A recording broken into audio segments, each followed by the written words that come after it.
True Crime Brewery contains disturbing content related to real-life crimes.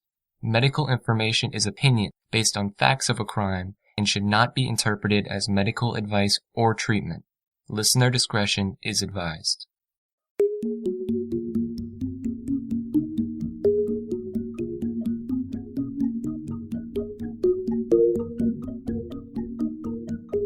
Welcome to True Crime Brewery. I'm Jill. And I'm Dick. Jennifer Cave and Colton Pitonyak had their addiction to drugs in common, but they were otherwise two very different people. Jennifer was known as a caring person who just tried to help everyone she met. Pitonyak was a drug dealer with a growing propensity for violence. In August of 2005, when Jennifer didn't show up for her new job working for a law firm in Austin, Texas, her employer called Jennifer's mother, Sharon, who was back in Corpus Christi. Concerned, Sharon called several of Jennifer's friends. She even called Pitonyak, who lied to her and claimed he hadn't seen Jennifer. The next day, Sharon and her fiancé, Jim, drove to Austin to look for Jennifer. But the crime scene they found in Pitonyak's apartment was shockingly gruesome. Join us at the quiet end for When Darkness Fell. Colton Pitonyak was a former rich kid who was used to getting everything he wanted. Jennifer considered herself his friend, but he wanted more from her. He took Jennifer out for dinner to celebrate her new job on August 16th, but something very dark occurred back at his place. There's never been a clear motive for what happened to Jennifer that night, but it soon became clear to investigators that Pitonyak had had a co-conspirator, at least after the fact. Once arrested, Pitonyak and his accomplice turned on each other at trial, further deepening the mystery about the motive and blame. So what did you bring us for a Texas beer, Dick? Well, I'm hanging out in Houston at the Spindle Tap Brewery, and I got an IPA, actually a New England IPA, called Houston Haze. The New England IPAs are very popular these days. Everybody is jumping on the bandwagon. They're okay. They have their place, but I'm more of a traditional IPA guy. Anyway, this one is a hazy gold color. It's got a nice fluffy head, lots of lacing. Good aroma, some fruity aroma, citrus fruit, papaya. We have a taste, grapefruit definitely, some melon, some papaya. And like I said, this is a fruity and not a bitter beer. Pretty nice. Okay, that's it, huh? Pretty nice. That's not glowing, but I'll take it. So let's open it up.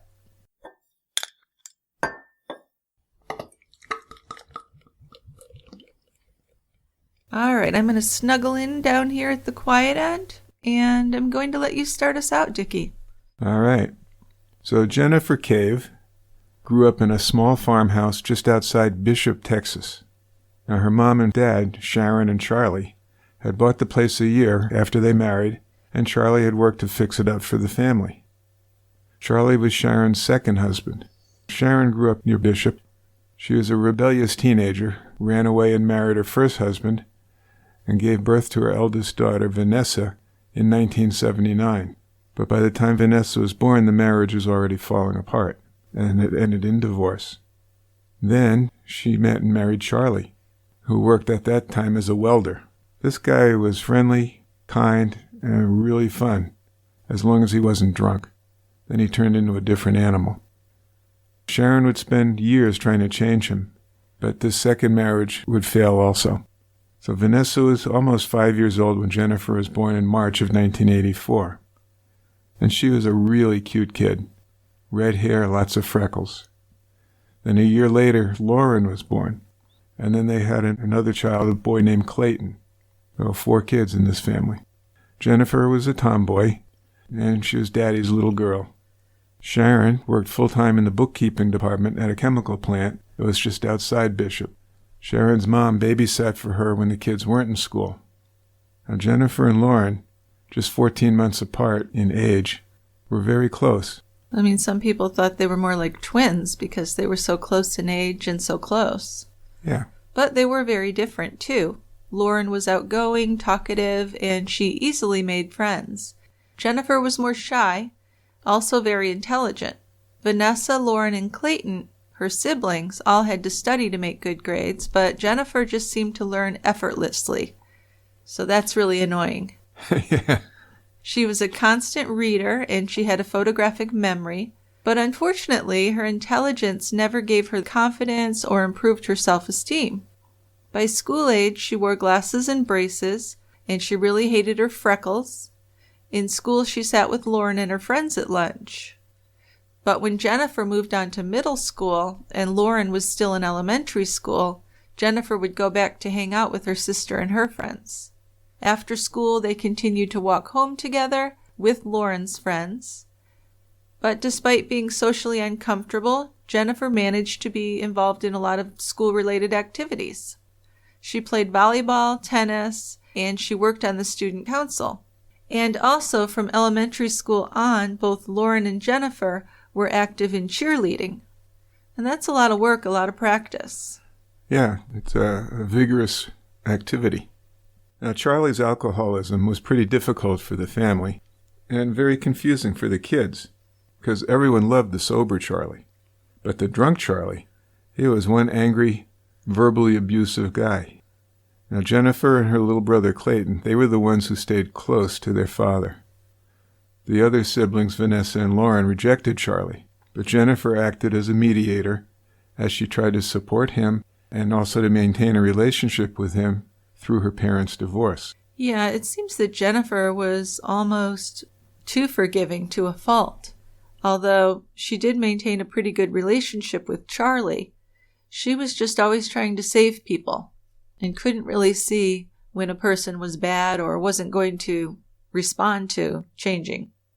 And there are people like that. Absolutely.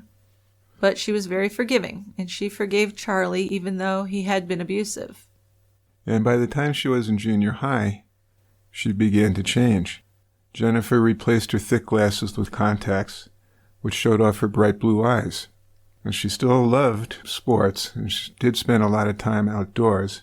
But with age, she had changed from a tomboy to a pretty good-looking girl. A very pretty girl. When her big sister Vanessa left for college, Jennifer was 14, and their mom Sharon was commuting to Corpus Christi by then because she'd taken a marketing job with a newspaper. So in 1999, 4 years after her divorce from Charlie, Sharon met a guy named Jim Sedgwick. So she'd actually been trying to find a guy for one of her girlfriends to date and to fix them up, but when that blind date failed, Sharon and Jim actually became close and started seeing each other.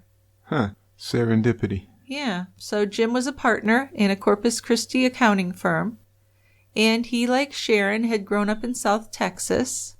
He was also divorced, and he had 2 teenage daughters, Whitney and Haley, around the same age as Sharon's daughters. For their first date, Sharon and Jim watched Jennifer and Lauren cheerleading at a football game. So those are the kind of dates they had as single parents, going to their kids' events. Well, that takes up a lot of your day. It does. Besides work, you got activities for kids. Yes. So what Sharon did is she began hurrying to see Jim after work before driving the 40 minutes back home to Bishop to be with Jennifer, Lauren, and Clayton. Eventually, Sharon decided to move to Corpus Christi to be closer to her job and to Jim, of course. And this was upsetting to Jennifer. She was a junior in high school, so it didn't go over well with her. Oh, no. Besides just having to leave the school and the people she knew, her new high school in Corpus was much larger than what she was used to. Could be really overwhelming. But Jennifer had bonded with Jim and his daughter Haley, and actually ended up liking the new environment once she got used to it. By her senior year in high school, Jennifer had started making some, I guess you could say, poor decisions or not well thought out decisions. She started skipping classes. She was hanging out with, I don't know if you'd say the wrong crowd, but not a good crowd.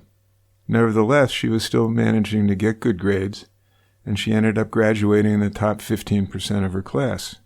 So she chose to go to college at Texas State, and that's a university 30 miles south of Austin in San Marcos. This is a little city on a river out there. She would come home often on the weekends, and she just wasn't happy at the university. So she was enrolled there for just 1 semester. Then she moved to Austin and transferred to Austin Community College. She had a boyfriend named Mark, and this was one of the good ones, and not one of the rejects. This was a good kid from a nice family, and Sharon and Jim really liked him. He was going to be moving to Austin to continue his education at the University of Texas there. Yeah, so she kind of followed him. Yes, she did. Although I think sometimes if you're not really sure where you want to go in college, doing community college for a year or two is a good idea. Well, I think that's a great idea, but at the same time, when you go into a place because you're with somebody and you're just going there because of that person, yeah, a lot of times that's not going to work. Well, sure. But Jennifer was a person who was experiencing many ups and downs already. She was really quite a beautiful woman, and from the outside she looked really confident, but she never really felt that way. Sharon went to help Jennifer decorate her apartment, which was just around the corner from the community college where she was enrolled for that spring semester. And for the first time in her life, Jennifer felt like she was really in love. Mark, the guy she followed from San Marcos, lived really nearby, and he took Jennifer home to meet his mother. And his mother loved her. She thought Jennifer was just so sweet and smart and a good choice for her son. So Sharon was really hopeful that Jennifer was going to find her way in Austin. It seemed like a good place for her. She knew her daughter had used various drugs and that she drank too much sometimes. Jennifer already had a history of making friends with the wrong people. But, of course, Sharon had no choice in this. Jennifer was an adult, and she wanted her independence. So all Sharon could do was hope Jennifer would learn to trust in herself and find her way in a more positive direction. But Sharon didn't know about Austin. It really has an active nightlife and had a big drug scene. She also had no way of knowing that a troubled young man named Colton Pitonyak would enter her daughter's life when she was in Austin. So let's talk a little bit about Colton. Yeah, now he didn't arrive in Austin as a troubled young man. And actually, in his childhood and teen years, Colton was an honor student, pretty smart kid, and he was really focused on the future. He seemed to be the kind of young man any mother would want for a son, and the kind of young man any mother would want for her daughter to date. So those are the positives, but there were two sides to Colton. This other Colton had a temper, and he had a sense of entitlement. His mother, Bridget, grew up in the small farming town of Carlisle, Arkansas, and his father, Eddie, had been raised on a rice and soybean farm east of Little Rock. Now, like his father, Eddie was a farmer in the early years of their marriage. But when the farming market fell off in the 1980s, Eddie and Bridget already had two young children to support. Their oldest son, Dustin, was 3, and Colton was just a 2-year-old. Yes, so Eddie made the move to working in the farm machinery business. It was a good choice for him and the family. After leaving farming, he started out as a sales rep and manager for an equipment company. 8 years later, when Colton was 10, Eddie started his own wholesale farm parts distributorship. After he sold the parts company in 1995, he moved the family to Chesapeake, Virginia, and there he was president of a spare parts company that supplied dealers. Then just 1 year later, the Pitonyaks moved back to Arkansas, where Eddie founded the Pitonyak Machinery Company, and this was a company which bought and sold farm equipment. Over the years, Bridget would sell real estate while Eddie worked on growing his company, and the family lived in Little Rock, and they were pretty well off by anyone's standards. By the time the boys were teens, the family lived in a large English Tudor, and their subdivision, Pleasant Valley, was considered one of the most affluent neighborhoods in the city.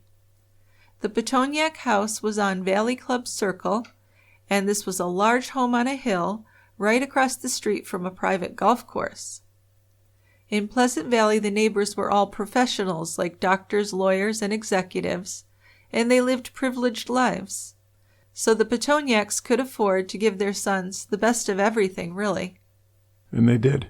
They did their best. These were a couple spoiled kids. Well, I don't know about spoiled. They were privileged. Whatever adjective you want. Now both the boys looked like their father. They were dark-haired, average height, pretty strong, rugged. Dustin was quiet and reserved. He loved being outdoors. Eddie and Dustin spent much of their spare time fishing and hunting. But Colton didn't care about that. He didn't care about hunting, didn't care about fishing. From a very young age, he had other interests, such as skateboarding and playing the guitar. Colton once told a classmate he didn't like guns. He said he didn't want to kill anything.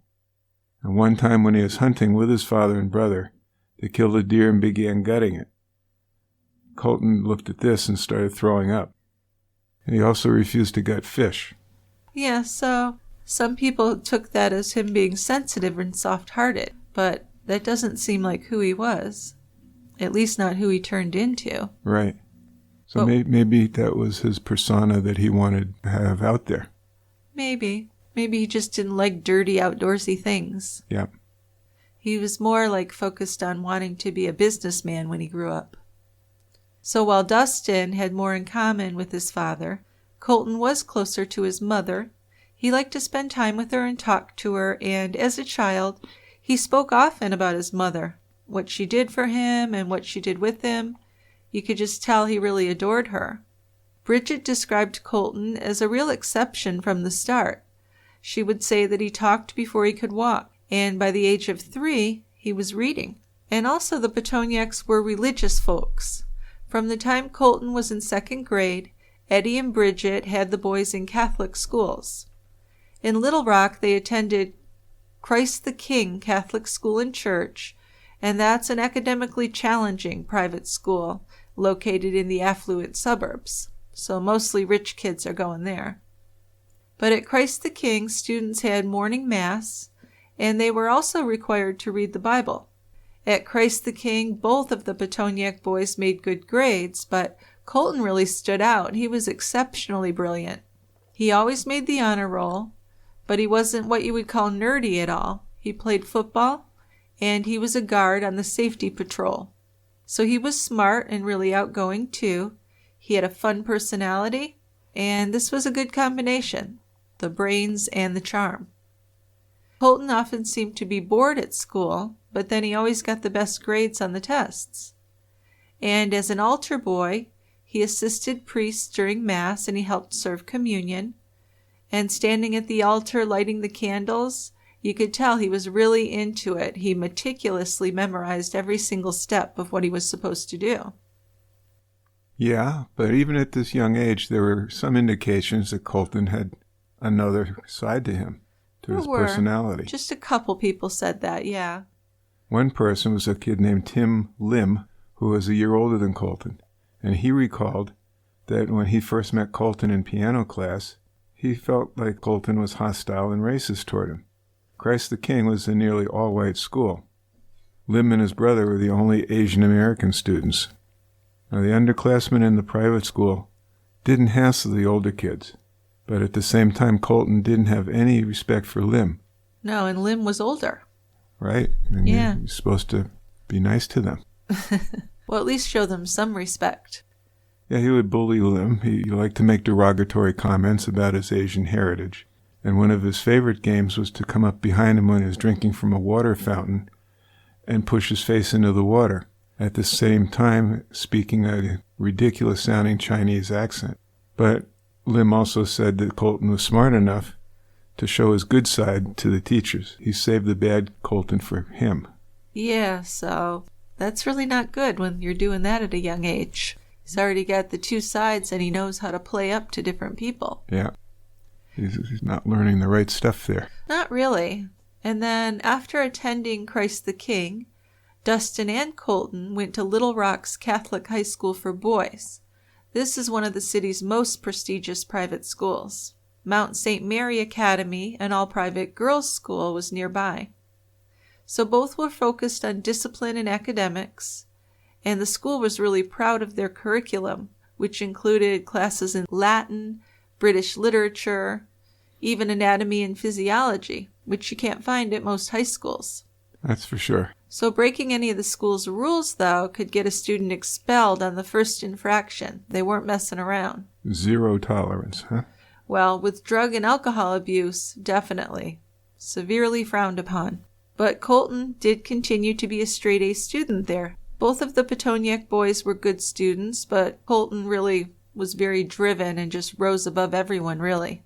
At Catholic High, he made the football team, too, and he hung out with a crowd of mostly other Catholic High and Mount St. Mary kids. And he studied, and his grades were just excellent. According to his teachers, Colton had an exceptional ability to focus. But Colton did have this dark side which remained. So Tim Lim wasn't happy when he saw Colton walk through the high school doors to begin taking classes there. He just thought that being intelligent made Colton's hatred even more pointed. So, and then after school, the Pitonyak house was always busy, with their boys and their friends coming and going. Now, even though Colton was in a prep school, he was a skater boy. He used to like to wear baggy jeans and shorts, hat on backwards, And he did have a way of winning over teachers and parents. This was the kid known as the responsible one. He would check in with his parents when he was out late. If he did have too much to drink, he would walk home instead of driving drunk. He and his friends all hung out together. I guess it was like a rich kid gang. They had plenty of money, and in a lot of ways they thought they were invincible. Well, sure. Some of Colton's peers would describe a real need for the boys to be tough in Little Rock, that there was a lot of pressure to grow up into a manly man. On weekends, especially on the Friday nights after football games, the kids would go off into the woods and hang out, and the guys usually found reasons to fight each other. Colton was one of the guys that got into fights, but he didn't win that often. But when he was drinking, he had a very short temper, which would get him into trouble. And by senior year, it seems like he already had an alcohol problem. He was already a heavy drinker. But still, he had these multiple sides. He was the scholar and polite gentleman his teachers and friends' parents knew and loved. He was also the racist that Tim Lim knew, and a really emerging heavy drunk. One night at a party, high on pot and drunk on alcohol, Colton screamed for no reason at one of the Mount St. Mary girls, calling her a slut and a whore. Well, her brother and her boyfriend were there, and they beat the hell out of Colton. So he would get himself into trouble. And these fights really became a regular thing. He wanted to be popular, and being tough was one way to do this, so that's why he kept getting involved in this violence. Yeah, he'd get the crap beat out of him every time. Well, yeah. He was strong, but he wasn't huge. He was really a compact person. Plus, if you're really drunk, I don't think your coordination and strength are at their best. Yeah, well, and certainly your thought process might not be either. Oh, absolutely, yeah. In the fall of 2000, Colton's brother Dustin had graduated from Catholic High, and he went away to live at the University of Arkansas. Colton, at this point, was a senior at Catholic High. His parents sold their sprawling house on Valley Club Circle and bought a smaller house in a nearby subdivision. And on September 19th of that year, the local paper published a list of the 166 seniors in the state who were National Merit Scholar finalists. And there were 7 from Catholic High, one of whom was Colton. Well, that's pretty good. National Merit finalist? Absolutely. It's impressive. His math teacher was really impressed by this kid who was brilliant and determined, and he never got a score lower than 98 in his calculus class, and he ranked in the top 5 students in his class, and they were all high achievers. His math teacher was more than happy to write just these glowing letters of recommendation for his college applications. Yeah, so Colton had set his sights on the University of Texas in Austin's prestigious McCombs Business School. It was highly competitive, but Colton was very determined, too. When he showed up to take the ACT, the American College Testing Program exam, he was hungover from a party from the night before. But it didn't hurt him. He scored a 32 on the exam, and a 36 is perfect. At graduation that spring of 2001, Colton was 6th in his class and had a perfect 4.0 grade point. And he was accepted at this business school and also given $150,000 in scholarship money. And that's all based on merit because his family had money. Yeah, he didn't need the money. No. So in that fall of 2001, when he's getting ready to go off to school, Colton had the advantages of a family who loved him, friends who supported him, and he had the money and intellect to reach his goals. But just 4 years later, Colton would be on the national news linked to the most gruesome murder in the history of the University of Texas. So you might ask, well, what happened over these years to turn this kid into a violent, drug-addled killer? Well, it's really hard to say because we don't know what was really going on in his mind before. Was this always something that lived within him? We don't know. But in college, there was definitely trouble. While most new freshmen moved into the dorms, Colton pledged a fraternity and he moved into the Delta Tau Delta house on the north side of campus. So this was a large stone building with the fraternity's symbol displayed out front. The interior walls had photos of members going all the way back to when the chapter began, which was in 1904.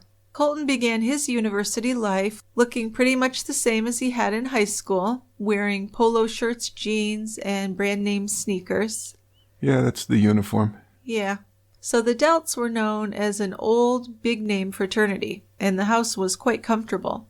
Some UT students looked at frats as good places to network, too, which was important to Colton, who was interested in business. But even within this fraternity of what you would think would be like-minded young men, Colton stood out as different. Still, despite all the distractions of the Austin party scene, Colton focused on his goal to be successful in business. So his first year, he earned A's and B's, which isn't easy in this super competitive Macomb school. It all seemed to be going well, but then there were some gradual, subtle changes in the way Colton behaved. As the months passed at UT, Colton's clothing looked baggier and his beard and hair became scruffier, so it was less of a preppy look. So it would seem. And then some of the frat brothers began to worry that something was going on with him. There was a rumor about him torturing a cat in the frat parking lot. Then one morning, Colton was found asleep in the alley behind the Delt house, just passed out on garbage bags that were filled with trash from the party the night before. Then the following August 2002, Colton moved out of the frat house and into an apartment. So we're not sure why that happened, if he was asked to leave, but things weren't going great there. I would guess he was asked to leave. I wouldn't be surprised. Now this is getting to the start of his sophomore year. And as a sophomore, he continued to do well in his classes. But the business school at UT was difficult to succeed in, and Colton at this point had become pretty much an outsider in his fraternity house. He began to be known as this glassy-eyed, volatile person. He showed up at parties. He was there till the bitter end. And the alcohol and drugs that he was consuming made him very aggressive. And at the Delt house, his bad boy behavior was concerning to the other members. Spring semester 2003, he was still earning an impressive 3.5 GPA. And that summer, after his sophomore year, he stayed in Austin, he worked part-time jobs, and he took a couple classes. And he was on track to become another Macomb's Business School success. And this is a good program. The school's known for educating more CEOs of S&P 500 companies than any other school. UT business grads ran major companies, including ConocoPhillips and American Airlines. But for Colton, his fraternity brothers were getting increasingly concerned about his drug and alcohol intake, and they thought his drug use was becoming a real problem. Yes, and as the frat brothers pulled away from him, Colton spent less time at the Delt house, rarely even showing up for their parties anymore. Then he moved into a rundown apartment on UT's West Campus, the Camino Real Apartments. When his old friends from the frat saw him, he usually smelled of alcohol, and his favorite topic to talk about was drugs. At this time, cocaine was popular on campus, as was marijuana and ecstasy.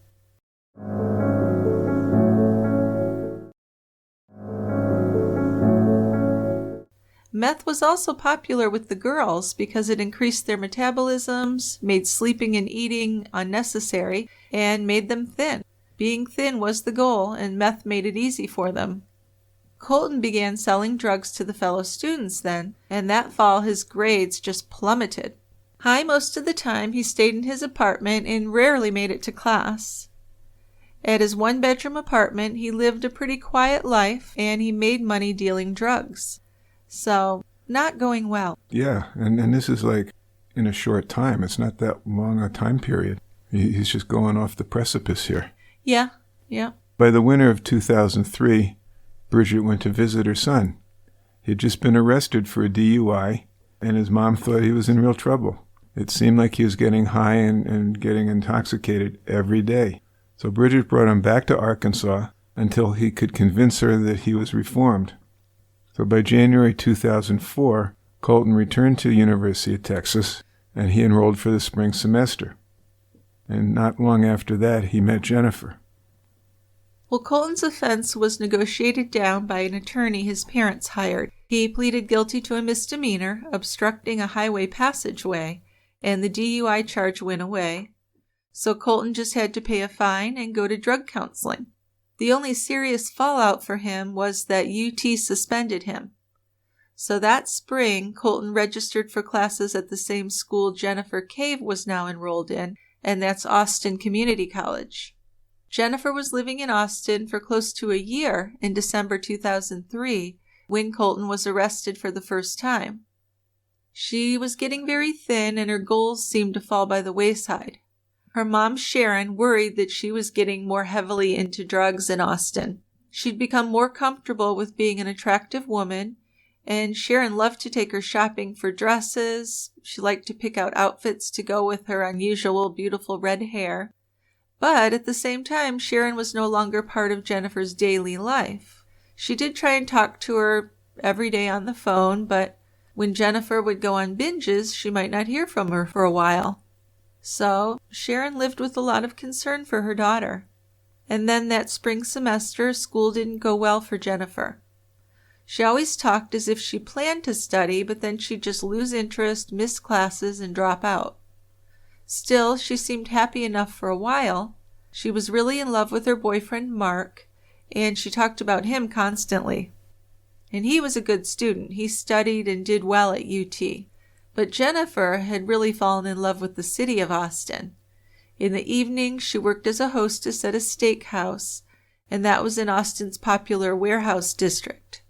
And while there, she did work hard, and she was always smiling. She was well liked. Sharon was really disappointed, though, that Jennifer had left college. But she just tried to be patient and realized that at least she was happy with her job, and it was good to see her working and being out doing things. Yeah, you can overlook the drugs and alcohol. Well, Sharon didn't know about a lot of it. Right. But Jennifer still had that problem, and she ended up getting behind in her bills and lost her apartment. So she moved into a cheaper place with a friend, Christina, but this arrangement with Christina lasted for only a few months because Jennifer couldn't pay her share of the bills, and Christina finally had to kick her out. And at this point, Jennifer was using drugs daily, and she was in a pretty bad place. Yeah, and then to make things worse, that spring, her boyfriend Mark broke up with her. When that happened, she just wouldn't show up for work at the restaurant, and when she did show up for work, she was high, so the restaurant fired her. So she's really dropping down. So her breakup with Mark hit her very hard, and she went on a big binge. Her mom insisted that Jennifer needed help, and she wanted her to enter an inpatient drug rehab program. But Jennifer insisted she wasn't a drug addict. So we're not going, right? And then Sharon decided that her daughter needed some tough love. That's the approach she had used with her older daughter, Vanessa, and it had worked, so we'll try it again. Yeah, but Jennifer's a very different person from Vanessa. So unfortunately, that's not necessarily going to go the same way. And it didn't. No. And by then, Colton was back in his classes at UT, and he was doing well again. He had all A's going into spring break, but then boom, he binged on alcohol, cocaine, and other drugs over vacation, and just blew everything off.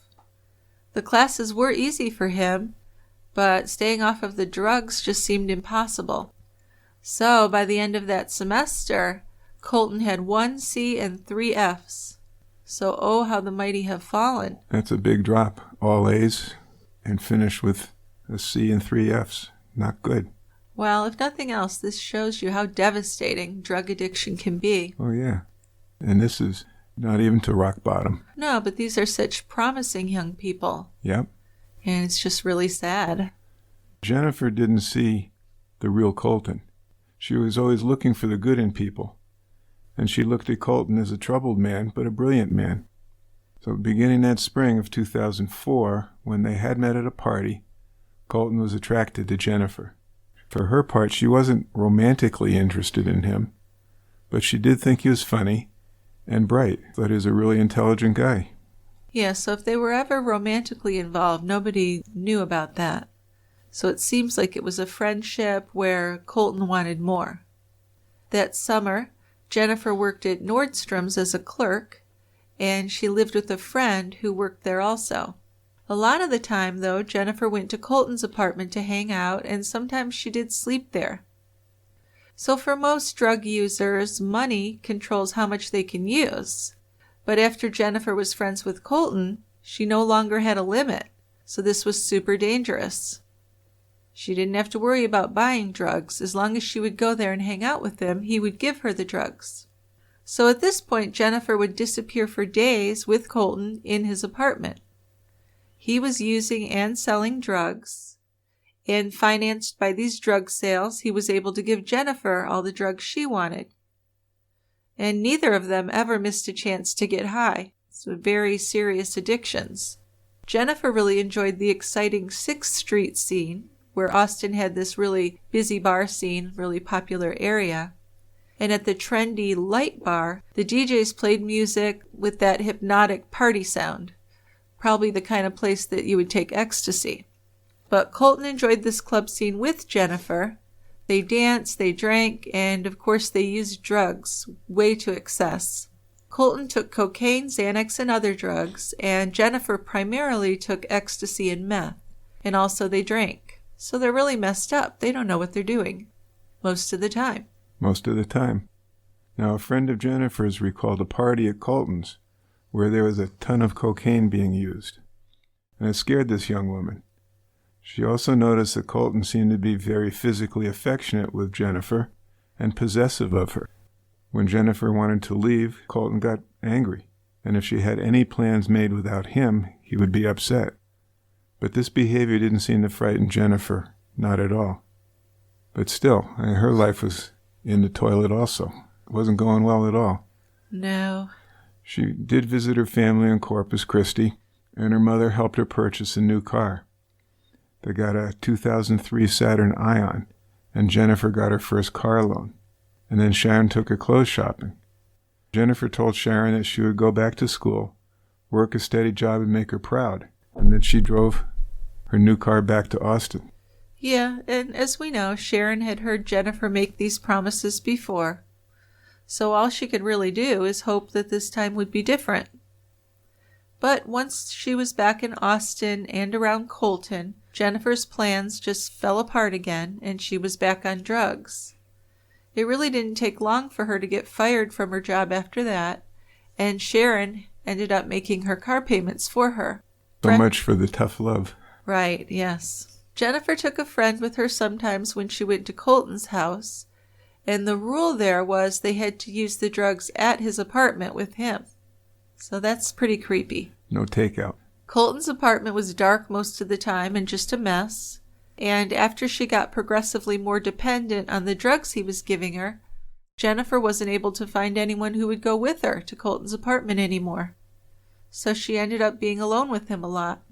Still, nobody ever saw her acting afraid of him. She described her need for drugs as a demon that she couldn't escape from. She said it wouldn't let her go. But she really didn't blame Colton. She knew these were choices she was making. Yeah, and over this same time, Colton was getting more and more paranoid. He thought police were watching his apartment. And whenever somebody knocked on his door, he'd look through the peephole because he wanted to make sure who was out there. Well, that's just a smart thing to do anyway. Yeah. And he looked crappy. He was very thin and often covered in a layer of sweat. And along with his paranoia, he was getting more violent. When he wasn't paid on time for the drugs he sold, he could attack out of nowhere. In at least one case, he broke a man's nose. And over time, he started carrying a knife or a gun with him. Yeah, he was really kind of going for this gangster image, which was really not a good idea. Huh, you think? So he was registered for 2 classes over the summer of 2004. He completed one of them, but ended up dropping the second one. Then he was arrested for felony possession of cocaine. So that had a potential punishment of 2 years in prison. He didn't call to tell his parents at first because he knew they were still upset about that DUI, which was just over 6 months earlier. He was able to pay his own bail, probably with drug money, and hire an attorney. But, he really seemed to enjoy talking to his fellow drug users about this case and showed no remorse and no desire to change his ways.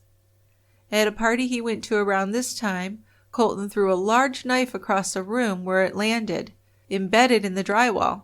So other partiers were staring at him in shock. This was very dangerous. And he just gave him this smile. Yeah, sort of like, whoops. Right. But I would think if you're out on bail, you shouldn't be at parties anyway. You're supposed to not drink and all this. So it would seem, right? Yes, absolutely. Now, a few weeks later, Colton moved to a new apartment at a development called the Orange Tree. This was right in the center of the UT campus, surrounded by sorority and fraternity houses. The second floor had an open courtyard with a swimming pool, and that was often the site for all-night parties. Now, when Colton moved in, and it should have been his senior year, he only had enough credits to be a sophomore. So there'd been a lot of downs there, and I'm sure his parents had to be worried. Well, yeah, because he's going to be like a 6-year, 8-year program to get an undergrad degree. Jeez. Well, yeah. If he'd even gotten it, though, that would have been wonderful. It's not getting it at all that's the problem. And well, everything that happens in between. He's still working. Yeah. So far. Right. So Sharon and Jim visited Jennifer, and they were very disappointed and very concerned about the way she was living her life. They were really frustrated. She had just made so many unkept promises, and she absolutely refused to get professional help. And she was unemployed at this point. So Jim brought some want ads with him to the restaurant where they had lunch, and he tried to encourage Jennifer to apply. But she had excuses for why each job wouldn't work for her. She said she wanted better pay, a closer location, better benefits. There was always an excuse. Now, part of the thing here is she did have a trust from one of her grandparents, so she did have some money coming in even without working. So that kind of kept her from hitting rock bottom, and maybe she would have ended up getting help sooner. All we can do is speculate. Her mother and mother's boyfriend were beginning to realize that Jennifer's problems were more than a phase that she's going to outgrow. This looks like we're in it for the long haul. They were angry with her, and they didn't want to pay for her phone or her car while she was using drugs and not showing any motivation for her own future. Jim told her she was acting stupidly, and he walked out of the restaurant. Sharon stayed behind to talk some sense into her, but Jennifer was distant and evasive.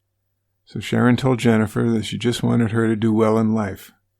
If she didn't go back to school, then at least she needed to work. It's not what Jennifer wanted to hear, and she stormed off in tears. Well, Sharon was actually probably Jennifer's strongest supporter. But she was also insistent that she needed to make some positive changes, which I think is fair. Sharon didn't know Colton at all, but Jennifer was speaking about him quite often now. And when Sharon tried to get Jennifer to enter into rehab, Jennifer said that Colton had tried that and it hadn't worked for him. So she's assuming it wouldn't work for her either. But then in the fall, Jennifer stayed with Colton at his Orange Tree apartment for over a month. And when she left there, she told a girlfriend that something had frightened her. She said she no longer felt safe there, but she didn't share any details about why. Maybe she wasn't comfortable with all the people coming and going to buy drugs there. Also, as he was rising higher in the drug scene, the people he was involved with were more violent and more shady, and he was more violent and more shady. Those seem like good reasons to move out. Yeah. Now Colton came after Jennifer at another friend's house, and he's begging her to come back. He told her he loved her, and that they needed to be together. They belonged together. Jennifer told him that they would ever only be friends. Finally, Jennifer told him that he scared her, and that's the reason she couldn't be with him. But he ran at her with a knife in his hand, but she was able to convince him to put it away and leave. Still, over all this stuff, she did forgive him, and he agreed that they could be friends. So in October, Colton's father Eddie visited him, and he met Jennifer. He gave Colton his credit card to use to take Jennifer out to dinner. Then Colton committed himself to a drug and alcohol treatment center, which was located on this posh 32-acre campus on the Guadalupe River. The center had a full counseling and medical staff, and they had a reputation for helping a lot of people. But while he was there, Colton just went through the motions. He put on a performance for the authorities, convincing them to reduce the charges against him, but he really had no sincere motivation to make changes in his life. Because he was so smart and he could be very charming, it was easy for him to say what they wanted to hear and to complete the program successfully without really changing. So once he was not rehabilitated. No. So once he was free and back in Austin, he went right back to drinking and taking drugs just as he had before. And at this time, Jennifer wasn't doing well either. She was bouncing from one friend's couch to another. She moved in with a girlfriend for a month or so, but soon she was seeing Colton again. She claimed she wasn't afraid of him now, but she also avoided being alone with him. That winter, Jennifer's family was really losing their patience with her. They tried to talk to her and offer encouragement, but she lacked self-confidence and she showed no motivation to change.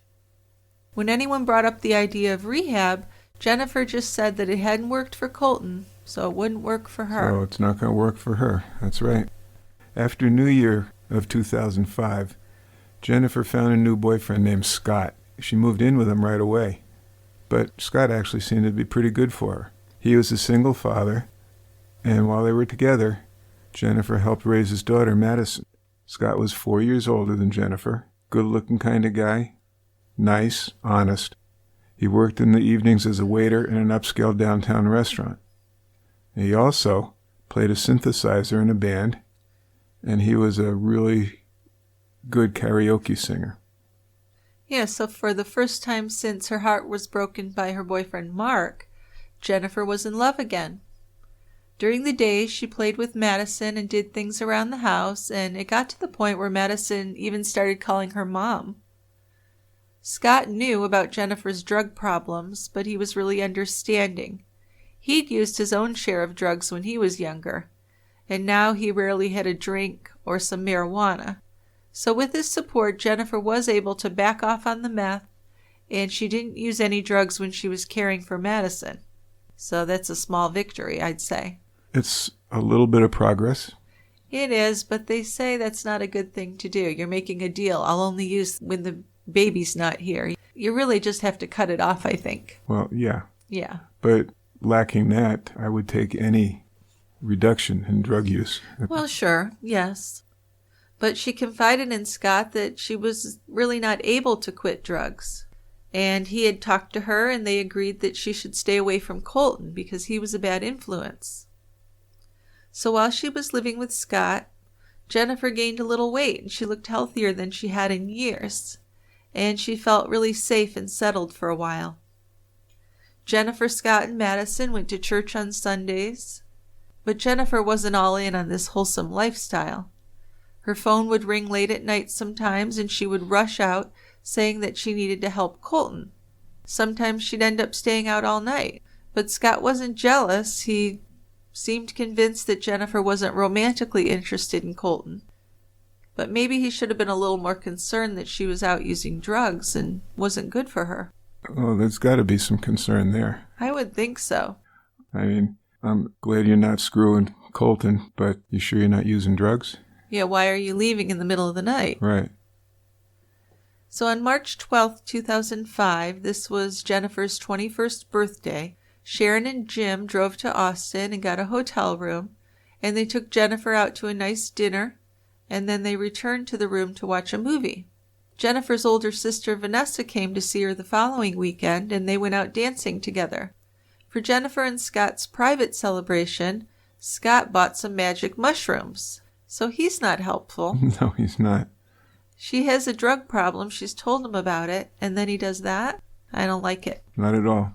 So after dinner, after they put Madison to bed, they ate the mushrooms, and he gave her a massage. So how safe is that? Just because the kid's in bed and then both the adults are hallucinating? It's kind of scary. Could be. So while Jennifer was with Scott in 2005, Colton was still becoming more and more of a gangster type. This was when he met this loud party girl named Laura Hall. Laura had grown up outside of Houston. Her mother worked for a plastic surgeon, and her father made a living selling yachts. Her father was also a writer, but he hadn't been published. So Laura never called her parents mom and dad. She called them by their first names. They lived in a nice house in a good neighborhood where Laura had the entire second floor to herself.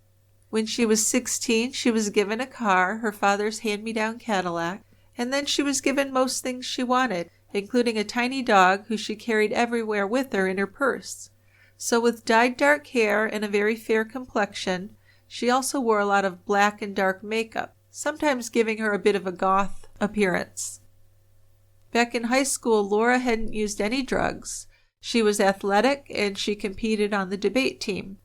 When it came to boys, though, she fell hard and fast. She'd drop everything for her boyfriends. And she really put them on pedestals and did everything she could to please them.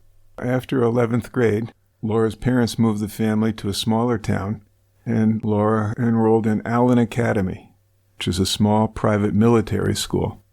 So she graduated from there with honors, and then enrolled at UT with plans to major in government and go to law school. A smart, capable woman. So this dream didn't seem to be out of her league or out of her reach. She lived in her own small apartment in Austin, and her neighbors recall her as sometimes being quite friendly, but a lot of times saw her as defensive and rude. Yeah, I think her neighbors found her to be a bit odd, actually. One day a neighbor found Laura's old yearbooks in the trash, and when he looked inside, he saw that the books were full of notes about the people in the photos. So next to some boys' photos, Laura had written things like fine and cute, but then many of the other notes were really derogatory, like bull dyke, shithead, slut, asshole. So he thought that was really weird that someone would write like that in their yearbook. Yes, I'd say so. So at a party on campus, Laura met Colton Pitonyak. And he did look like a gangster, wearing a black leather jacket and the oversized jeans. He talked incessantly about guns and drugs, and Laura asked his friend for Colton's phone number. She liked him, but according to the friend, Colton just used Laura for sex, and Laura was obsessed with him. So that's how their relationship worked. One-way street. So Laura was just fanatical about Colton, and she talked about him nonstop. Because of this, she hated any other woman who had anything to do with Colton. And this certainly included Jennifer. Laura was really jealous of Jennifer. She had a really good job. She worked at a law firm in Austin that specialized in workers' comp. Perfect job for someone interested in law, and Laura worked hard there. But she changed after she began her relationship with Colton. She began dressing more provocatively, and she talked tough. She also started showing up late for work.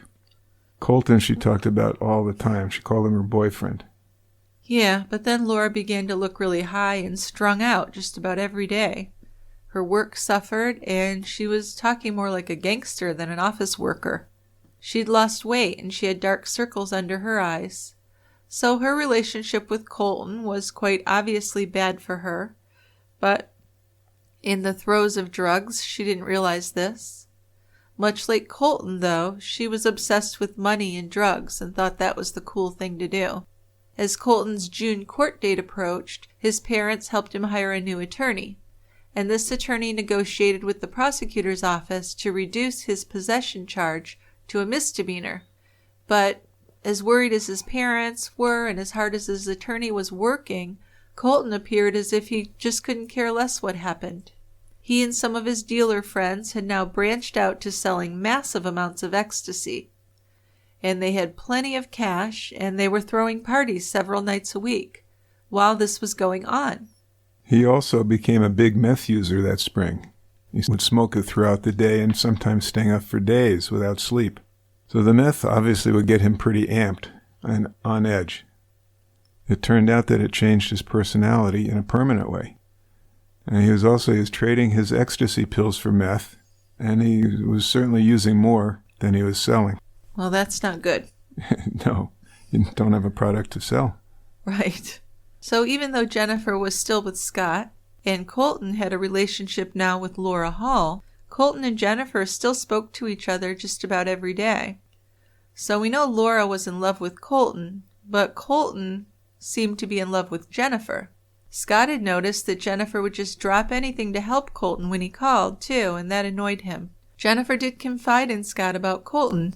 She told him about a party where Colton had played Russian roulette with a loaded gun as a group of friends watched him. So that's disturbing. Yes.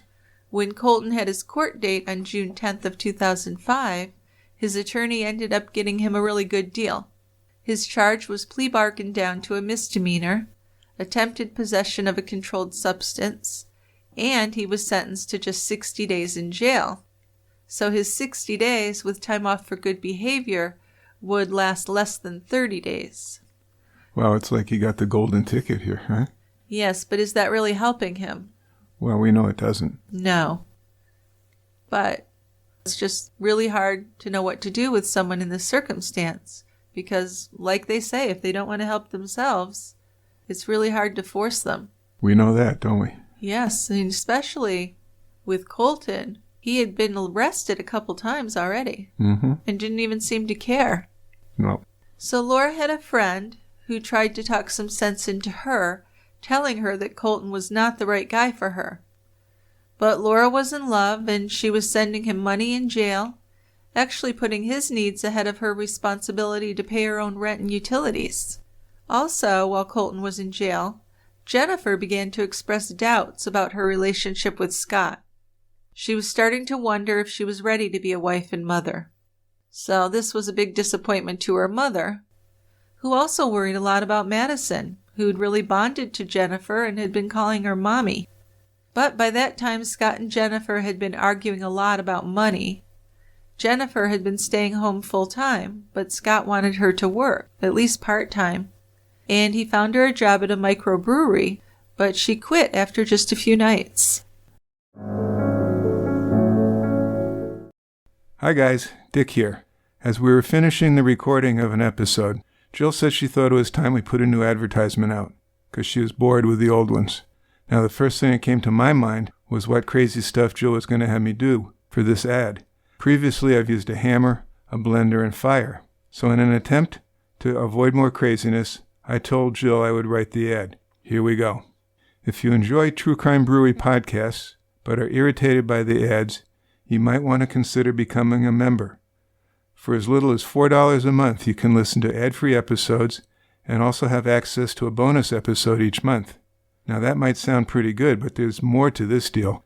When you become a member, you'll get some swag, like a snifter or a bottle opener or some coasters, plus some other stuff Jill likes to throw in.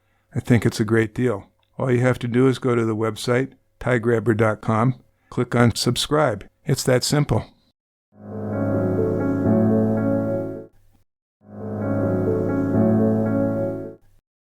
On June 30th, Colton was out of jail. He had had a jailhouse tattoo on his back that read, Fell On, F-E-L-L-O-N. It was supposed to be felon, F-E-L-O-N, but somebody couldn't spell it. So even though he hadn't been convicted of a felony, the idea was kind of like a status symbol to him. And once he was back in his orange tree apartment, Colton registered for a second semester summer class at UT. Well, at this point, he's really lucky they're letting him go back. Well, I guess. I'm assuming he lost the scholarship by then. But in July, Scott, Madison, and Jennifer had plans to see some of his family in Kansas. But then Jennifer backed out at the last minute. When Scott returned after the trip, he learned that Jennifer had gone to a barbecue with a neighbor guy named Eli. So they argued, and Scott accused her of having an affair with Eli. Jennifer denied the affair, but then she told Scott she wasn't ready to be a mother, so she kind of broke up with him. She moved out. They did agree that they would date and try and work things out, but it's not clear if Jennifer really believed that or if she was just letting him down easy. She ended up moving in with a friend, and she told Sharon, her mom, that she was applying for jobs and also registering for classes at Austin Community College again. But Jennifer's friend and roommate noticed that Jennifer wasn't sleeping at all. And one night she walked by Jennifer's room and she could smell meth, like she'd been smoking meth. Jennifer admitted that she'd seen Colton and that he was out of control, using drugs and getting into fights. He'd given her the meth, but then she promised she wasn't using a lot of it, so no big deal, don't worry. Yeah, except she's not sleeping. Looks like shit. Yeah, I don't think meth is a casual drug. No. Plus, Jennifer has an addictive personality, clearly. And in late July, Jennifer confided to her roommate that she wasn't going to be around Colton unless someone else was with him. Then in later July, she said that she had to stop seeing him altogether. She said, if I don't, he's going to end up killing me. So that's stunning. And that's a big change from her saying that he would never hurt her and she's not afraid of him. Yeah, well, meth will do that, right? Yeah, and at some point there, Colton and methamphetamine were just linked together and taking over her life. She said she was trying to get off the drug, but then Colton always had it available for her. On July 26th, he'd gone to yahoo.com and he'd searched for a silencer for this particular semi-automatic pistol he had. So, seems like he was getting deeper into the drug world. And meanwhile, Laura Hall was bragging to friends about her boyfriend Colton, and she was happy, saying he was the most powerful drug dealer. But Colton didn't treat her well, and he actually burned her with a cigarette once while they were both high. Also, she was giving him money, and he was never paying her back. Of course not. So after one very abusive argument, Colton swore at Laura and physically threw her out of the apartment. But within a few hours she was back, telling him that she loved him. Colton missed an important exam then because he was high and overslept. And after that, he went on a binge of vodka, Xanax, and meth. And it turned out he owed over $5,000 to drug dealers, and he had no way to pay it because now he's more into using than selling. Going to be a problem eventually with that. Yes. So on August 15th, Colton had to call his parents. He needed money to get his car out of the impound garage.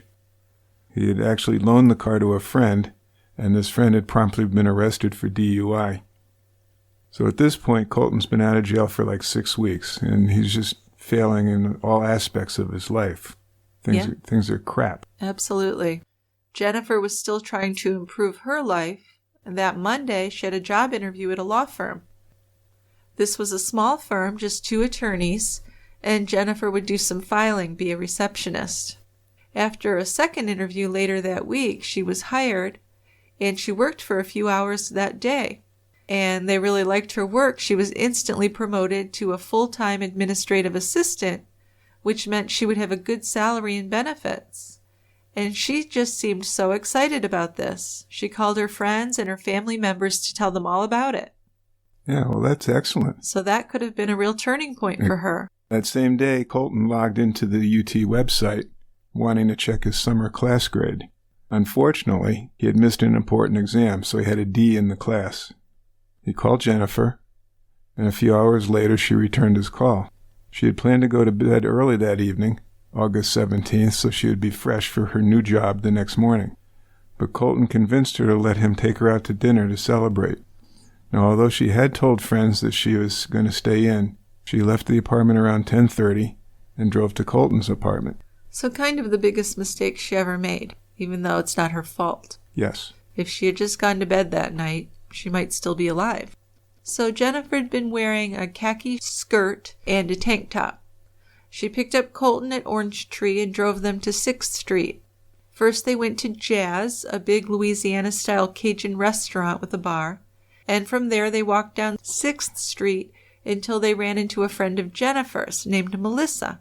Melissa invited them to come along with her and a group of friends to a bar called Treasure Island.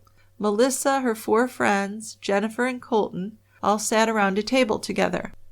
So Melissa was sitting beside Colton, and the two began to flirt with each other. And while there, Colton had seemed soft-spoken and respectful. He told her he hadn't been doing well in school because of drug use, but he wanted to go back and get his life together. But then, just a few seconds later, he surprised her by asking her to leave with him and get an 8-ball. So Melissa knew. Jesus. Okay. Yeah, so he's not making much sense. And Melissa knew an 8-ball was coke or meth, but she wasn't a drug user. Jennifer told her, don't mess with him, he's crazy. And Melissa's other friends told her she was not going to leave with that guy. So she turned him down. And Colton seemed okay with the rejection. He soon lost interest in Melissa. Other witnesses who were there would say that he looked really high and out of it, though. But they thought Jennifer seemed pretty sober. Then at one point, one of the girls in the group tried to remove a plastic wristband from another club, and Colton whipped out a 4-inch serrated knife from his belt, reached right across the table, and cut the band off. And this made the people at the table really uncomfortable. This was a big, scary-looking knife. Why would you have that on your belt? Just to be able to cut off bands? Wristbands. Yeah. Right? It's a good tool to have. So after midnight that night, Melissa and her friends walked to Cheers and they got a table there. And Melissa saw Jennifer and Colton at the door a few minutes later, showing their IDs to the bouncer. But then they turned and walked away out of the bar. So Melissa was worried that maybe Colton had convinced Jennifer to go get that 8-ball with him. Maybe they'd been turned away by the bouncer for some reason. Right. Who knows? Maybe he was so high the bouncer wouldn't let him in. Yeah. But a bit later, Jennifer got a text from a guy named Michael. This was a guy she'd been talking to that she was possibly going to date, and he asked her what she was up to. So she answered him, saying that she was still out with her friend Colton, who was in trouble. And she added that she would be going home soon because she had work in the morning.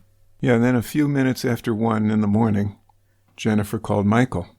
She asked him what he was doing, and he said, I'm just watching TV.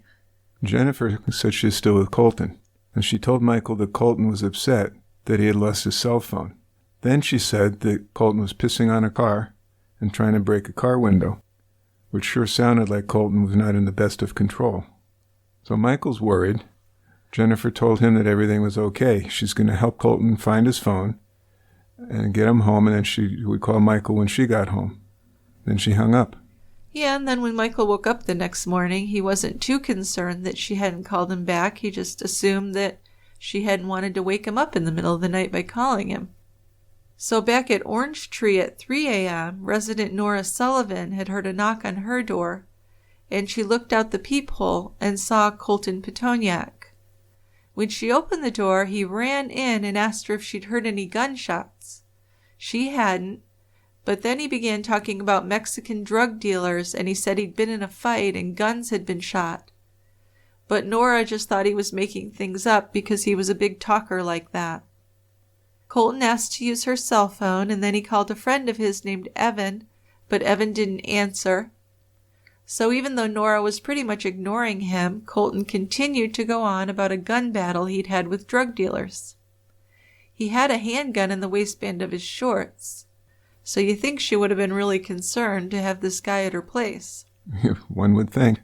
He asked her if she saw any blood on him, and she did see a smudge of something on his forearm. But for some reason, Nora wasn't as concerned as I might be. No, surprisingly, maybe. After this, Colton seemed to settle down, so Nora drinks a beer with him on her balcony, 2 good buds. When Colton left, he told her he was going to go home and clean up his apartment.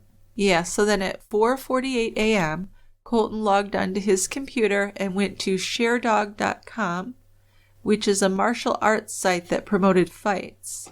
He'd found his cell phone by then, and he used it to try and reach Evan again. Then at 5:34, he texted Laura Hall. The content of his texts with Laura were not retrievable when his phone was later recovered. But one message was still on his phone, and this was a message from Laura, which read, "What do you mean?" Then there was a 13-minute call between Colton and Laura at 6 a.m. So Jennifer's roommate, the girl she'd been living with, was named Denise, and Denise had an alarm that went off at 6:15 that morning. She shut it off and walked down the hall to knock on Jennifer's door and yelled for Jennifer to get up. Then she went in the bathroom to brush her teeth. But she heard Jennifer's alarm go off in her room, and Jennifer didn't shut it off. It just went on and on. When she opened Jennifer's bedroom door, the room was neat, and the bed had not been slept in. Also, Jennifer's work clothes were laid out. So Denise shut off the alarm, but realizing that Jennifer wasn't there and probably had not even slept there, she felt sick with dread. Jennifer had been planning to go to bed at 10 p.m. the night before. She'd actually seen her go off to her bedroom. So what had happened? She was really worried that something was really wrong. At 8:30 in the morning, Bill Thompson, who is an attorney at Jennifer's new workplace, realized that Jennifer hadn't shown up for work. So his first assumption was that she was running late. But it did seem odd for that because she'd been so excited the day before. Remember, this is a new job and she was really into it. Right, yes. At 9 o'clock, he tried her cell phone again and left a voicemail.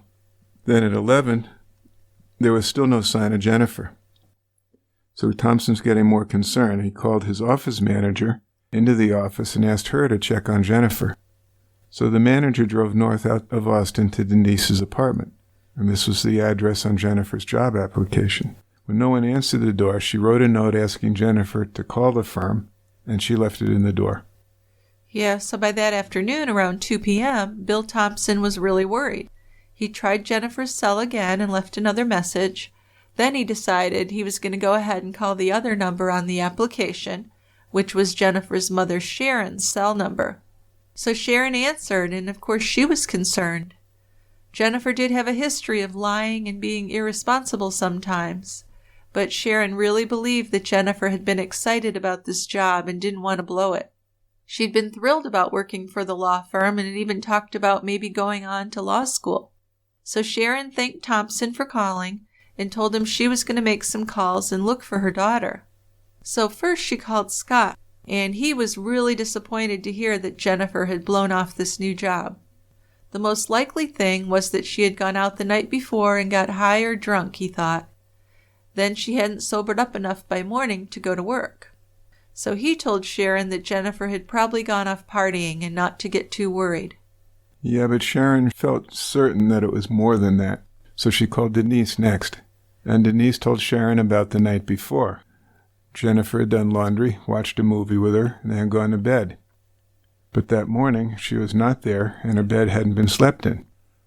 When Sharon asked Denise if Jennifer had been using drugs again, Denise lied. She said no, because she didn't want to get Jennifer into trouble. And she believed that Jennifer had only been using a small amount of recreational drugs. So I know I'm old, but it seems like any drug use for someone who's an addict or having trouble is bad. Well, yeah. But it seems like the belief among these young people at the time was, well, if you're only using a little bit, we're not going to worry about it. Well, maybe Jennifer wasn't that upfront with Denise about her drug use. Well, of course not. I don't think that she would be. There's always that aspect of hiding it. Yeah. So Denise knows she's been using some drugs, but maybe makes the assumption that it's not a huge quantity. Exactly. So that afternoon, Colton and Laura left his apartment in their individual cars. Laura called her parents and discussed her fall class schedule at UT. There was no indication that she was upset about anything. Colton went to Breed's Hardware, which was less than a mile from his apartment. In the store, he asked for a saw to cut up a frozen turkey he was frying. So he bought an 8-inch hacksaw, some safety masks, ammonia, and other cleaning supplies. The CCTV footage showed that he was alone at the store. Then on his way home, he stopped at Burger King to get something to eat. Because Jennifer's phone was on Sharon's T-Mobile plan, Sharon was able to get Jennifer's cell activity over the past 48 hours faxed to her. And then when she looked at the records, her stomach sank. Jennifer hadn't made a call since 1 in the morning, and she normally used her cell phone constantly. She would never go more than 12 hours without making a call. Sharon then called Scott, and she read the numbers Jennifer had called the day before. Scott recognized a number that Jennifer had called as Colton's, and Sharon remembered hearing Colton's name from Jennifer. She knew that he had a drug problem, but that's all she knew. So she asked Scott to tell her about Colton. Well, yeah, and according to Scott, Colton was really bad news. He not only used drugs, but he sold them as well. When Sharon called Denise and asked about Colton, Denise told her that she didn't like him either, so it's a totally bad vibe with him. Sharon made plans to drive to Austin the next morning if she still hadn't heard from Jennifer. So she called Colton's number, and that went straight to voicemail, and she left him a message. "Colton, I'm Jennifer Cave's mom, and I'm looking for her. Call me." Simple, to the point. Then at 6:30 p.m., Scott called Colton, and he asked him about Jennifer and pointed out, you were the last person seen with her. But Colton repeatedly said that he hadn't seen her. But before he hung up, he said, "That bitch is going to get me arrested." So that was a bit alarming. Then he called Sharon back and told her that he hadn't seen Jennifer since midnight the night before, and that they'd had an argument, and Jennifer had left his place then. And then he hung up on Sharon, so he wasn't very empathetic or sympathetic. No, he wasn't. Then Sharon spoke with Michael, the guy who had been texting with Jennifer the night before and also spoke with her. He told Sharon that Jennifer had been with Colton when she called him at 1 a.m. So Colton's caught in another lie. Then at 8:34 that night, Colton answered another call from Sharon. And he said to her, "Dude, I'm eating pizza with my friends. Don't bother me." Yeah, it seems like Sharon was just pretty shocked by his attitude. Yeah, no kidding. And he repeated that he hadn't seen Jennifer since the night before. But Sharon told him she'd contacted the Austin police and that they were going to his apartment to look for Jennifer. But the Austin police had actually told Sharon that Jennifer wasn't missing until after 24 hours had passed. Sharon had admitted to the police that Jennifer had been a drug user, but then she added that she felt this wasn't just her blowing things off. There was something different about this. So Sharon herself called the Austin hospitals, the morgue, and just about anywhere else Jennifer could have turned up. Then she and her fiancé Jim made plans to drive to Austin the next morning. That evening, Laura Hall called a friend she'd been with the evening before and asked if she could come by his place and pick up a bottle of rum that she'd left there. He said sure, and she showed up with Colton. So she and Colton grabbed the bottle and left, and the friend said they looked pretty high. Then after 2 a.m., Laura Hall and Colton Pitonyak were in her 1994 Cadillac driving on the bridge over the Rio Grande to Mexico. They showed the Border Patrol their passports and smiled and were waved in. Back in Corpus Christi, Sharon packed a bag. She and Jim drove to Austin the next morning, which was August 18th. Before arriving in Austin, they heard from a detective in the Missing Persons Department at the Austin PD. Jennifer's car was parked on the street outside of Colton's apartment building. Sharon and Jim drove straight to the apartment and banged on the door and the windows. 2 officers from Austin PD met them there, but they told them they couldn't enter the apartment because they didn't have probable cause. After the officers left, Jim called a locksmith, tried to get the locksmith to get him in, but he was unable to open the deadbolt. So Jim and Sharon were frantic. They talked to Jennifer's older sister, Vanessa, and Vanessa drove to Austin to meet them and help them look for Jennifer. So the whole family was feeling like this wasn't just the usual thing. Yeah, something's wrong. Some bad vibes going on here. Absolutely. And I think a big part of that is not using the phone. Yeah. Yeah. So then Sharon contacted Colton's father, Eddie. She explained to him that her daughter was missing. Eddie didn't seem to grasp the seriousness of the situation. In fact, he told Sharon, "Don't call this family again." So Sharon handed the phone to Jim so he could talk to Eddie. And Jim was polite. He explained the situation and told Eddie that they would appreciate anything he could tell him. Eddie replied that his wife had told him she met Jennifer when she visited Austin, and she thought that Jennifer was the real problem, not Colton. So now we know where Colton gets his sense of entitlement. Some of this, right? And bastardliness. Yeah. Can you imagine someone's looking for their daughter and you give them that kind of feedback? Oh, no. It's not nice. I think that parents should be kinder to one another than that. Well, Jim was stunned, right? Yeah, I don't blame him. He couldn't stay on the phone with this man. This guy seemed unwilling to be helpful at all and was actually accusing their missing daughter of being the problem. Yeah, that's shitty. You don't do that. So at 7:30 p.m. on the 18th, Sharon and Jim returned to the Orange Tree development. Colton's car, a white Toyota with Arkansas plates, was still in the parking garage. So if Jennifer and Colton had gone off somewhere, one of their cars should have been missing, but they were both on the property. Remember, Jennifer's was in the parking lot as well. Right. So that's making it even more concerning. Jim called the police back, and an officer arrived and looked for a building manager to let them into Colton's apartment. But what he found out was that the development had privately owned condos, so without any probable cause, nobody but the owner or the tenant would be authorized to enter the premises. But by 9:45 p.m., Sharon, Jim, and Vanessa had been outside of that apartment for about 6 hours, and they decided they had to get inside. Sharon felt for certain that Jennifer was inside, and she could be hurt or suffering in there, not able to get to the door. So they decided they were going to go in no matter what, and finally they were able to get one of the windows open, and Jim said that he would go in. He didn't want Sharon going in. So the apartment was very dark. Jim climbed in and stood on a sofa, which was beneath the window. As he stepped off of the sofa, he called out, "Don't shoot, we're not here to hurt you, we're just looking for Jennifer." Because think about it, he's really breaking into a drug dealer's apartment. It's risky, very risky. Very risky. So the living room was a mess. There were clothes and papers strewn all over the place. And he couldn't help but notice a Scarface poster on the wall with the phrase, "Make way for the bad guy." Do you want to do that with Pacino's accent for me? No, I'll pass. Okay. I can do, "Say hello to my little friend." There you go. Good job, Dickie. So, Jim didn't see anyone in the living room or the kitchen. But he relaxed a little then, thinking maybe Jennifer wasn't there and she would end up being fine. Jim walked down toward the bedroom, but there was nothing in there but a bed, and that was also covered in clothing.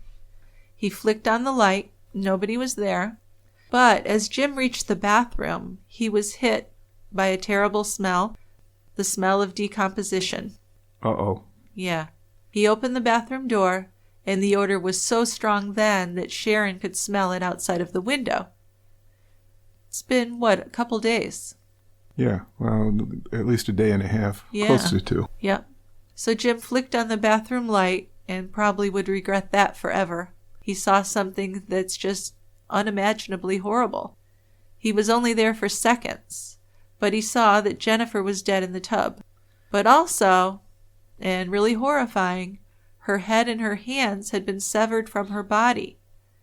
And those body parts were in a bag on the floor next to the tub. So that's just obscenely horrific. I can't even picture that. Well, you don't want to. But thank goodness he didn't let Sharon in. He knew he had to keep Sharon out of that apartment. That would destroy her. He rushed out of the bathroom screaming for Sharon to call 911. Vanessa called 911. But everyone was just so upset and freaked out, it was difficult for the operator to understand what Vanessa was trying to tell her. And of course, Vanessa didn't realize that she was screaming and hysterical. Yeah. As Jim unlocked the door from the inside and stumbled out of the apartment, Sharon tried to push her way in, and she kept asking if he'd found Jennifer. He didn't know for sure it was Jennifer, so he was going to go back inside and take another look. Bless his heart.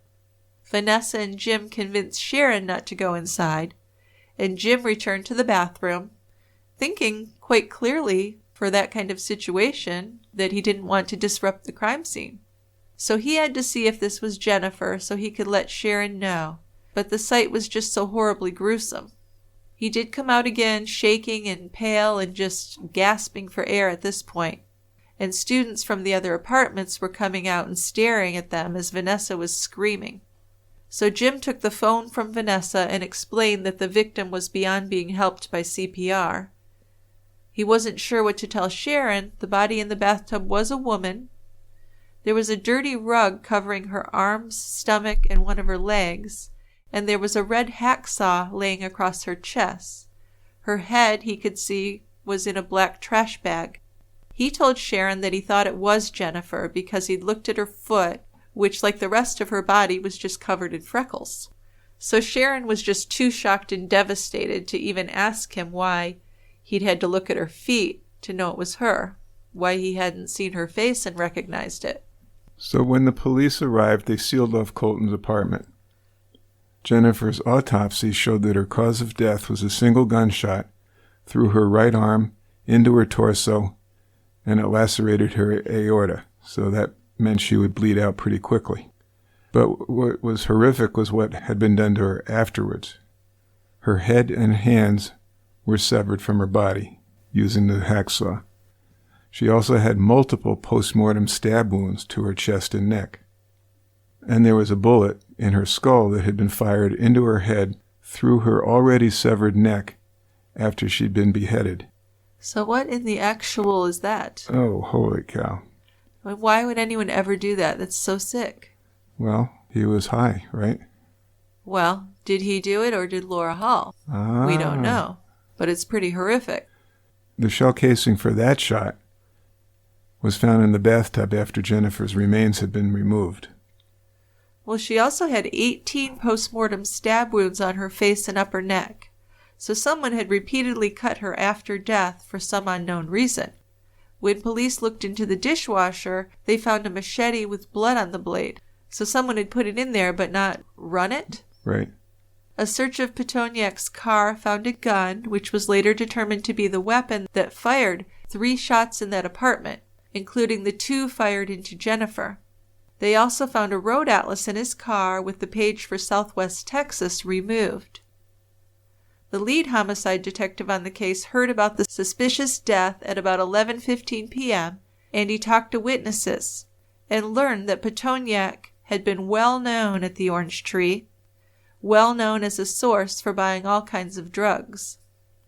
Sharon and Vanessa had not been told about the condition of Jennifer's body yet, but these 2 women were just totally freaked out and completely overwhelmed with grief. On her way to Austin, Vanessa had feared that her sister was dead, and what she'd thought is that maybe she died of a drug overdose. And that would have been very tragic and horrible, but this was much worse than she could have imagined.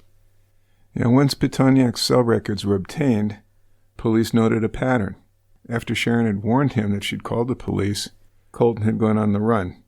His cell records showed that it had been used while driving southbound through Texas to the Mexican border. Right, so while that search is going on, Colton Pitonyak and Laura Hall were in Piedras Negras, Mexico, partying. They went to watch the Ultimate Fighting Championship with the clerk from their hotel at the Casablanca Inn. The clerk, Pedro Fernandez, assumed that the couple were college kids on holiday. They seemed happy and carefree until they started drinking. Once Colton was drunk, he started talking about how he couldn't return to the U.S. He wanted to sell Laura's car and move further south. And at one point, Pitonyak brandished a large chrome knife, which he took from his belt. Then Fernandez was afraid of this couple. Yeah. This is a crazy American couple.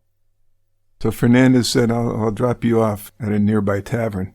Pitonyak stumbled over drunk and landed in a child's playpen.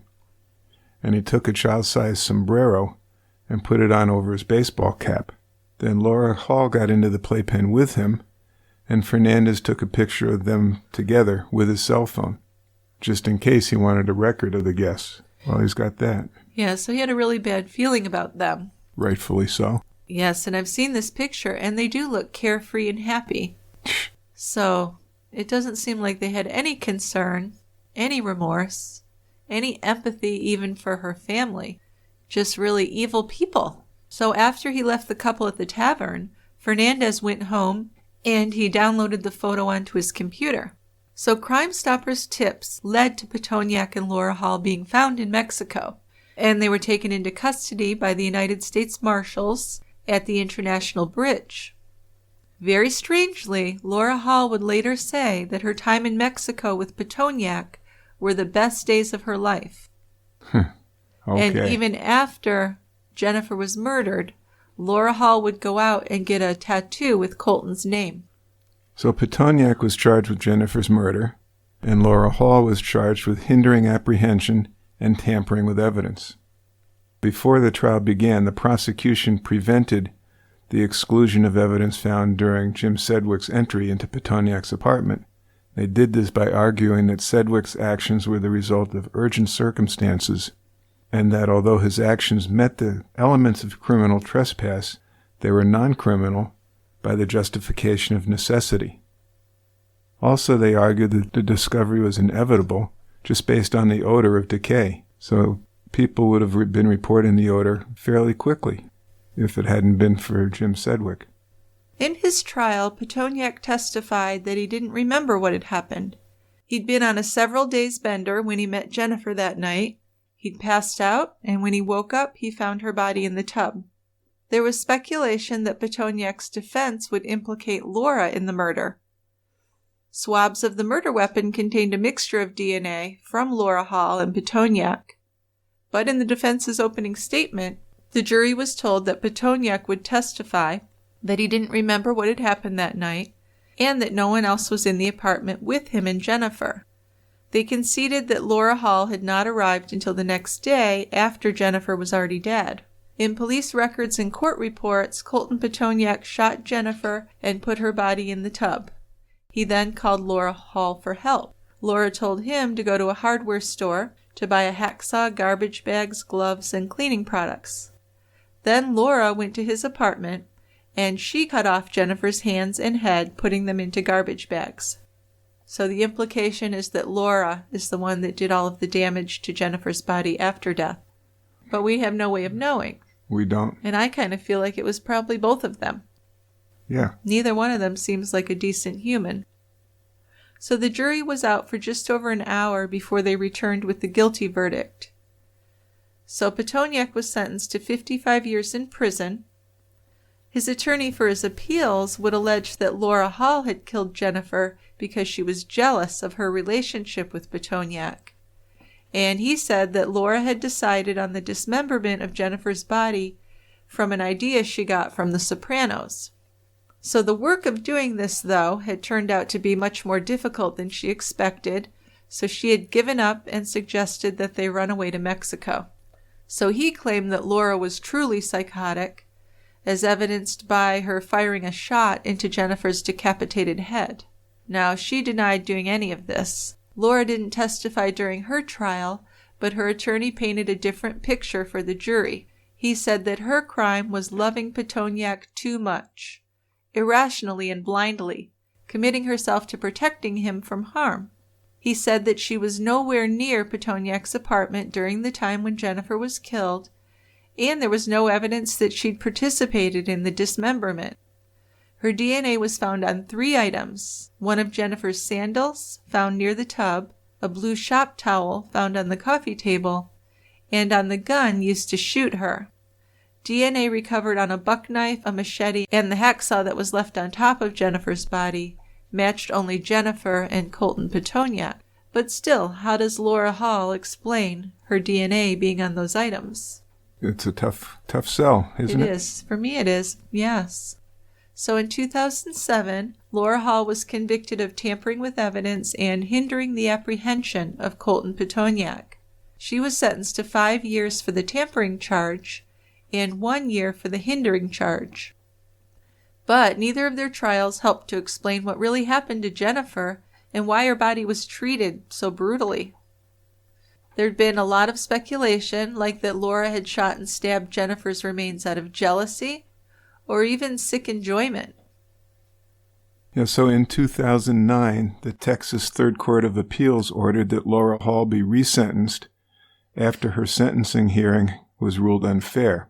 She got released on bond afterwards.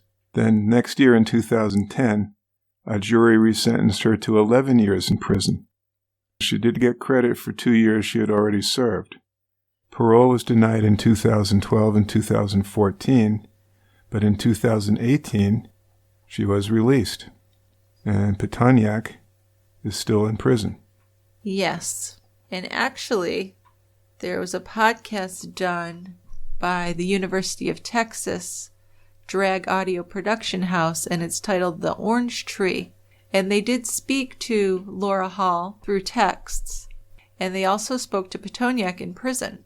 But still, I don't understand what happened. We don't really have an explanation for what happened. I mean, Pitonyak could have accidentally shot Jennifer because he liked to play with weapons. Also, maybe she said, "I'm done," and I'm going to leave, and he was angry and he shot her out of anger. We don't really know. No, we don't. I guess he could have accidentally done it because the shot, struck her in the right arm and into her body and nicked the aorta, and that's what killed her. Yeah. So I suppose it could have been an accident. But certainly the dismemberment was not an accident. No. And I just have to feel like they both had something to do with that. I don't think there's any question. And when you think of that, then you get this picture of them having fun with it, which really makes you sick. Mm-hmm. Because there was no purpose to it. Just horrible. There wasn't. Yeah, so some real sick puppies there. So with Jennifer, I just wonder, was she just too nice to have people like this in her life? Maybe if she'd had better boundaries? And that led me to think, what are we teaching our girls? Are we teaching them to be accommodating to men? To be too helpful, too forgiving? Sometimes I wonder. I hope not. Well, sure. But I think maybe we have. Maybe it's something we're moving away from. Could be. But it's an interesting thing. Jennifer was just very forgiving. Too forgiving, right? Absolutely, yes. So our sources, there's an article titled The Murderer Next Door, written by Assistant DAs Bill Bishop and Stephanie McFarland. And that was in Web Citation Archive of the Texas District and County Attorneys Association, May-June of 2007. An excellent book titled A Descent into Hell, An Altar Boy, a Cheerleader, and a Twisted Texas Murder, written by Catherine Casey, who I'm pretty sure we've read some of her other true crime books. It's a familiar sounding name. It is. And then, like I mentioned, the Orange Tree podcast from 2020, which was done by 2 former students, I believe, or grad students at the University of Texas. There is a 48 Hours episode titled In Too Deep from 2011, and it really focuses a lot on Laura Hall and her involvement. So mostly what you get with that is what Laura Hall has to say. So it gives you some insight into that. Yeah. TCB's music was written and produced by Tristan Capel. If you have any comments, a case suggestion, or even a beer recommendation, I urge you to send us an email to truecrimebrewery@tiegrabber.com. We would love to hear from you. You can also go to our website and put your comments there in the comment section, or leave us a voicemail. There's a widget on our website for leaving the voicemail. I think it's in the upper right corner. Hopefully I got that right. Also, I'll put a link in the show notes, which you can click on and record a voicemail on your device. If you're interested in getting your future TCB episodes without commercials and getting some extra episodes to listen to, which we put out at least once a month, we put out an extra episode. So if you were to join now, there would be a lot of episodes built up there that you could binge. And we will also send you a nice thank you note if you subscribe, and we'll send you some gifts. Also, if you enjoy listening to our show, we always appreciate when listeners leave a review for us. And you can do that on iTunes or wherever it is you listen. And that's very helpful to us. We appreciate those a lot. So what do we have for feedback today, Dick? Yeah, you remember last week we didn't do feedback, so I got some this week. I have one voicemail and I have a couple emails. Well, I really hear from a lot of people when we don't do feedback. Certain people probably don't even listen to it, but there are a select few who it's their favorite part, really. Okay. Yep. So the voicemail's from Jen, and she has a couple cases for suggestion. Hi, Jill. Hi, Dick. My name's Jen. I live in Australia. I'm sending this from the beautiful saltwater beach. My husband surfs here, and I often, sit in the car and listen to your podcast. Sometimes I go out on the paddleboard myself, but it's getting to be winter here and I'm not as brave as him. I particularly enjoyed your podcast of the Australian crimes, as in Jaden Lesky and Alison Baden Clay. I really love the way you get the backgrounds of the people. I think that's what's most interesting, honouring the victims with the backstory. And it takes a lot of guts to say some of those details, particularly with little kids. Yes, Australia has a lot of history of crime, but we did come from the convicts after all. So I suppose we do have that kind of, oops, there's another surfer. So, yeah, there's some pretty scary stuff have happened here, particularly in the desert. You might want to cover the case of, oh my goodness, now I can't remember. the couple that went off in the combi van. That's a very controversial one. And what was his name? Peter Falconio. That was in Joanne Lee's. Really interesting story. And if you've really got the guts, Snowtown murders. Pretty damn awful. Just to finish, Dick, I love the way you explain beers. I absolutely love beer. Oh, I'm an Aussie, aren't I? You must have some amazing craft breweries over there. We're starting to get a bit better here now, and because of your reviews, I've just ordered like a 24. Oh, I love stouts and porters, always have.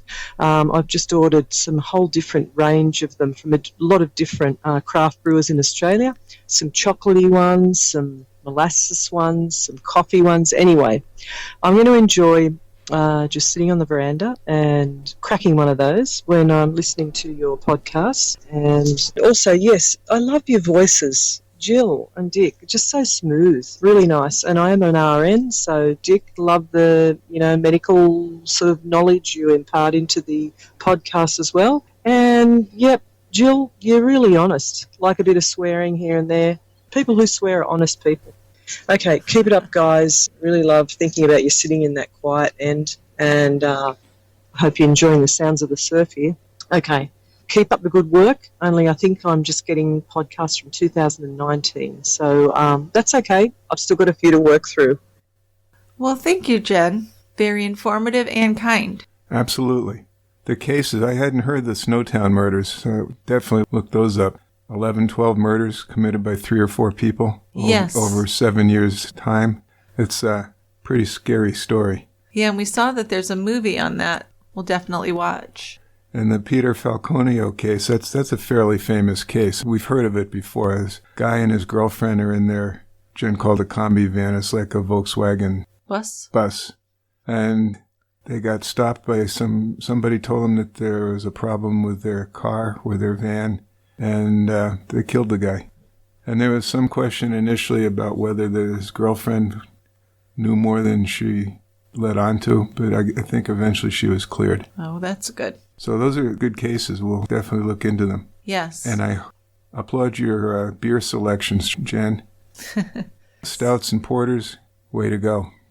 Yes, you and Jen could hang out for a while. We could. Okay, so I have a case suggestion in an email from Cindy. And Cindy always wants her suggestions to go on the regular podcast, not the subscription podcast. I think we're going to have to give her a free subscription because she's very loyal. She is. Okay, so what she's recommending is the murder of Teresa Taylor by her husband, who was a dentist, Dr. Kenneth Taylor. We've done a handful of cases about killer dentists. And they've been some very interesting cases. Killer dentists or dentists that were killed. I remember True. Yelenik. He was killed, yes. Yeah. But then there was a dentist who killed 2 girlfriends. I think these dentist people, you got to watch them. They must have some deep-seated problems. Oh, sure. If you want to work on teeth, that's pretty fucked up. That's not normal. Wait. I'm putting out a disclaimer here. Yeah, I kid dentists because I love them. So, yeah, this guy is a complete turd. Repeated affairs. Interesting story. Yeah, I always think of one of my favorite lines from As Good as It Gets. You absolute horror of a human being.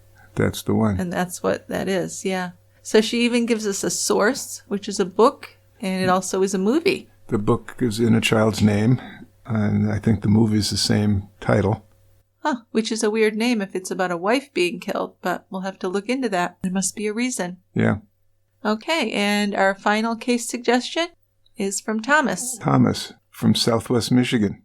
He says, I lived on Maui for about 15 years, and I think this would be an interesting case for you to review.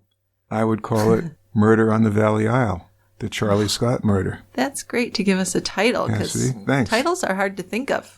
Well, we got it. Yeah. So what do we know about that case? Well, I just very quickly looked it up. She's a woman who disappeared and was killed by a boyfriend or somebody because she was pregnant. Oh, we covered a case in Maui of a similar thing. Oh, maybe we already covered that one. I don't remember that name, though, so no, it might be a different one. Well, I didn't find anything. Yeah, the name doesn't sound familiar, so it's probably just a similar case. Okay. but an interesting one. We'll look at that. So before we sign off for the day, I'd just like to thank everyone for listening. And a special thank you to those of you who have written and left voicemails. We certainly appreciate it. Absolutely. So we'll see you next time at the quiet end. We got some seats down here saved for you. And some stouts. Yeah, even though it's getting to be warmer weather, I think you can drink a stout anytime. Oh, sure. Maybe not like to quench your thirst after mowing the lawn or something, but no, I don't it's more think of a I do sipper. that. Yeah. But it's always stout season. All right. Bye, everybody. Bye, guys.